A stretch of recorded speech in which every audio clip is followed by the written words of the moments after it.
one of the reasons why I think that it's actually not just about money. I mean, money's important, right? But it's not entirely that. I mean, you look at the approval ratings of Joe Biden, they continue to sink.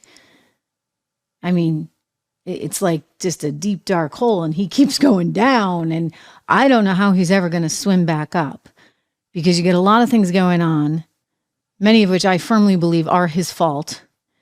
And there's no easy answer. So the situation in Israel, obviously really, really intense. And there's a lot of really strong emotions on both sides within the Democrat Party. Most of the base is very aligned with Palestine. So somehow they all have amnesia about whatever happened well, we know what happened on October 7th, right? Amnesia about that. And they're just really upset about Israel attacking Gaza. And that's sort of the priority. And they can't accept that Joe Biden is not anti-Israel. And so he's been trying to kind of amend his position. First of all, Kamala Harris was like out there taking sides with Rashida and the rest of them, right? Because she wants to be aligned with the base on that issue, and they kind of want to have their cake and eat it too. And they're like, okay, if Joe can be pro-Israel and she's pro-Gaza, like boom, boom, boom, we're all set. Well, you can't have your cake and eat it too. You kind of have to take a stand. And so his stand had been very pro-Israel, and now he's started to deviate to the point where Bill Ackman, noted hedge fund guy, billionaire, kind of led the charge against these woke Ivy League institutions like Harvard, for example, MIT, etc. Got Claudine Gay fired from her position, really led the charge on that. So he had a tweet today, and he's effectively saying, look, you know, what American president have you ever heard of when you have American hostages in Gaza? Like, why isn't he talking about this stuff? And it's a good question. Why isn't he talking about it?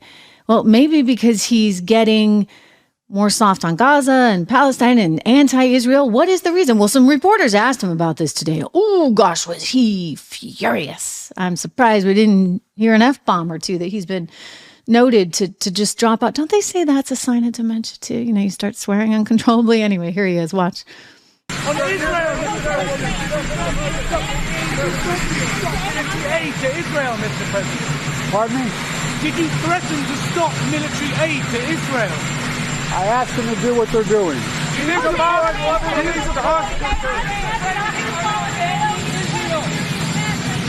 Are you abandoning Israel? What do you stop, man?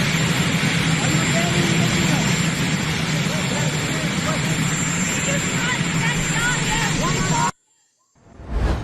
He's sort of like, how dare you, right? How dare you ever say such a thing? It's interesting is his temper got up there. If you couldn't make that out, he actually said, quote, when asked, are you abandoning Israel? He said, where are you from, man? Sounds like he was insulting the reporter's accent. Doesn't sound very left to me to go out and insult someone's accent just because he's asking if he's abandoning it. Where are you from, man? Anyway, it all relates to this headline you see in the Wall Street Journal today. Biden ties support for Israel to civilian protection. President demands ceasefire in Gaza in call with Netanyahu after convoy attack.